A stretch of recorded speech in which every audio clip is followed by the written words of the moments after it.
आज के इस वीडियो में हम लोग सीखने वाले हैं मल्टीप्लिकेशन ट्रिक 2। तो जिन लोगों ने अभी तक मेरी मल्टीप्लिकेशन ट्रिक 1 नहीं देखी है वो जाके मेरे चैनल में देख सकते हैं, और जिन लोगों ने देख रखी है चलिए आज सीखते हैं मल्टीप्लिकेशन ट्रिक 2।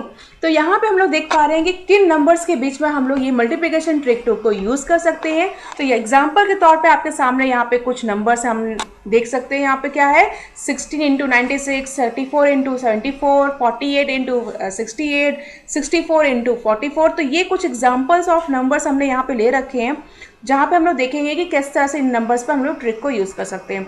तो ट्रिक की कंडीशंस क्या है इन नंबर्स की पेयर पे। पहली कंडीशन ये है कि जो भी आपके यूनिट डिजिट्स हैं, लाइक यहाँ पे 16 इंटू 96 अगर हमें करना है तो इन यूनिट डिजिट्स के जो डिजिट के जो नंबर्स हैं वो क्या होना चाहिए, सेम होना चाहिए। यानी यहाँ पे भी अगर 6 है तो दूसरी जगह पे भी 6 होना चाहिए, दूसरे नंबर का यूनिट डिजिट भी 6 होना चाहिए। दूसरी कंडीशन क्या होनी चाहिए यहाँ पे फुलफिल होनी चाहिए कि ये है कि जो 10 प्लेस के डिजिट्स है, लाइक यहाँ पे 1 है 16 में और 96 में क्या है 9 है, तो जो 10 प्लेस के डिजिट्स है अगर हम उनका ऐड करते हैं तो हमें इक्वलेंट टू 10 मिलना चाहिए। तो अगर ये दो कंडीशन आपके नंबर्स में फुलफिल हो रही है तो आप डेफिनेटली इस ट्रिक को यूज़ कर सकते हैं। तो चलिए सीखते हैं कि कैसे करना है। तो हमें कुछ नहीं करना, बहुत सिंपल सा काम है यहाँ पे कि जो भी यूनिट डिजिट्स है, लाइक यहाँ पे यूनिट डिजिट 6 है दोनों ही नंबर्स में, तो हमें इन यूनिट डिजिट का स्क्वायर लेना, ठीक है। तो ये बनेगा हमारा नंबर के लास्ट के 2 डिजिट बनने वाले हैं। तो स्क्वायर 6 का स्क्वायर कितना होता है 36, ठीक। तो हमने क्या किया, जो भी यूनिट डिजिट है उसके लास्ट यूनिट डिजिट का स्क्वायर लिया और जो कि कितना आया 36, उसको लिख लिया, राइट डाउन कर लिया। अब आगे के डिजिट्स को हम लोग देखते हैं कि क्या करना है। आगे के डिजिट के लिए हमें क्या करना है, जो भी आपके 10 प्लेस के डिजिट्स है, लाइक हमारे यहाँ पे 10 प्लेस का डिजिट कौन सा है, एक तो 1 है और दूसरा क्या है 9 है। तो आपको क्या करना है यहाँ पे 1 को मल्टीप्लाई करना है यहाँ पे बच्चों, किससे 9 से, यानी दोनों 10 डिजिट के नंबर से आपको मल्टीप्लिकेशन करना है।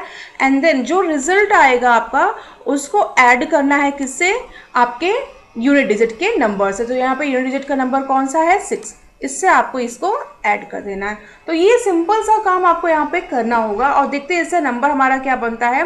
तो इससे नंबर हमारा क्या बनेगा, देखिए क्या होगा, यहाँ पे मल्टीप्लिकेशन करेंगे 1 9 सा कितना हो गया 9 प्लस 6 उसमें कर देंगे तो आएगा 15।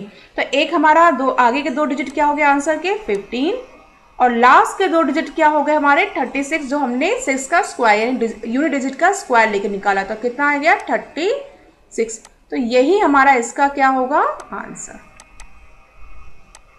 राइट। तो कितना आ गया 1536 इन दो नंबर्स का मल्टीप्लिकेशन का आंसर होगा। अब हम लोग नेक्स्ट नंबर पे फिर से ट्राई करते हैं इसको थोड़ा सा अपनी प्रैक्टिस में लाने के लिए, अंडरस्टैंडिंग और अच्छी करने के लिए। तो हमारे पास अब नेक्स्ट नंबर क्या है, यहाँ पे नेक्स्ट नंबर है हमारे पास 34 एंड इंटू 74। तो हम लोग देख पा रहे हैं इन दोनों ही डिजिट्स में हमारे जो 4 हैं दोनों ही डिजिट के यूनिट डिजिट्स क्या है सेम है, और अगर हम 10 प्लस के डिजिट को ऐड करते हैं तो इक्वलेंट टू 10 आ रहा है। तो ये ट्रिक को यूज़ कर सकते हैं, तो यूज़ करते हैं। अब हमें थोड़ा सा इतना लेंदी नहीं जाएंगे जैसे कि हमने प्रीवियस क्वेश्चन में इतना किया था काम, हम लोग डायरेक्टली आंसर तक पहुंचने की कोशिश करेंगे। तो यहाँ पे क्या कर रहे हैं, यहाँ पे लोग 4 का स्क्वायर लेंगे। 4 का स्क्वायर क्या होता है दैट इज 16, हमने डायरेक्टली इसको राइट डाउन कर दिया। आगे के नंबर्स के लिए क्या करना है, हमें 3 को मल्टीप्लाई करना है 7 से, तो 3 7 जा कितना आएगा 21, और 21 में फिर हमें ऐड करना होगा किसको 4 को। तो 24 1 में हम जब 4 को ऐड करेंगे तो हमारा रिजल्ट क्या आएगा 25। तो इस 25 को हमें आगे यहाँ पे लिख देना है। तो हमारा आंसर क्या बना, ये रहा हमारे क्वेश्चन का आंसर। इन दोनों के मल्टीप्लिकेशन का आंसर क्या आएगा, ये आ गया है, कितना आ रहा है 2516। इसी तरह से एक और नंबर को प्रैक्टिस करते हैं कि यहाँ पे ये पेयर भी है 48 इंटू 68। अब हम लोग फिर से देख पा रहे हैं कि दोनों ही नंबर्स में जो लास्ट डिजिट है वो 8 है, यानी यूनिट डिजिट सेम है, और 10 प्लेस के डिजिट जो है 4 एंड 6 है, जिसका एडिशन हम करेंगे तो 10 के इक्विवेलेंट होगा। तो इसको भी देख लेते हैं कैसे करना है। तो 8 का स्क्वायर क्या होता है बच्चों, यहाँ पे 8 का स्क्वायर होता है 64, तो हम यहाँ पे 64 लिखेंगे, ये हमारे आंसर का लास्ट के 2 डिजिट बन गए हैं। और आगे के डिजिट के लिए क्या करेंगे 4 इंटू 6 दैट इज कितना होता है 24, और 4 इंटू 6 24 में हम ऐड कर देंगे किसको, यूनिट प्लेस के डिजिट जो कि है कितनी 8। तो 24 में 8 को प्लस करते हैं तो आंसर कितना आएगा, यहाँ पे रिजल्ट क्या आएगा 32। अब बस यहाँ पे 32 के आगे हमें लिख देना है, ठीक है। तो आंसर क्या आ रहा है हमारे यहाँ पे ये रहा इसका आंसर। तो आंसर कितना आ रहा है 3264। अब नेक्स्ट क्वेश्चन करते हैं, यहाँ पे लास्ट वाला एग्जांपल भी कर लेते हैं। तो यहाँ पे लास्ट एग्जांपल क्या है 64 इंटू 44। तो यूनिट प्लेस की डिजिट सेम है और 10 प्लेस की डिजिट को अगर हम ऐड करते हैं तो 10 की इक्विवेलेंट आती है, तो डेफिनेटली ट्रिक यूज होने वाली है। तो क्या आएगा 4 का स्क्वायर क्या होता है, 4 का स्क्वायर 16 होता है, तो 16 रखेंगे।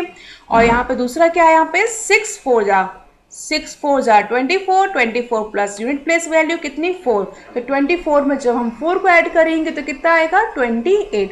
अब 28 को यहाँ पे हम लोग लिख देंगे और ये देखिए इन दोनों ही डिजिट के मल्टीप्लिकेशन कितने आसानी से हमने इसको निकाला, कितना आया 2860।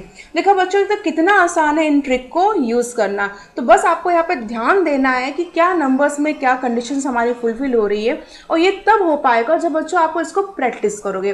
तो जब भी आप मैथ्स की जैसे आप तैयारी कर रहे हो, किसी की आपको कैलकुलेशंस कर रहे हो, सडनली अगर आपको इस तरह के नंबर्स आपको देखने को मिल गए तो डेफिनेटली इस तरह के ट्रिक्स को वहाँ पे यूज़ करिए ताकि आपके कैलकुलेशन फास्ट हो और आपकी जो कैलकुलेशंस है वहाँ पे कम समय लगे, और ताकि आप अपने एग्जाम में ज़्यादा क्वेश्चंस को अटेम्प्ट कर पाएँ।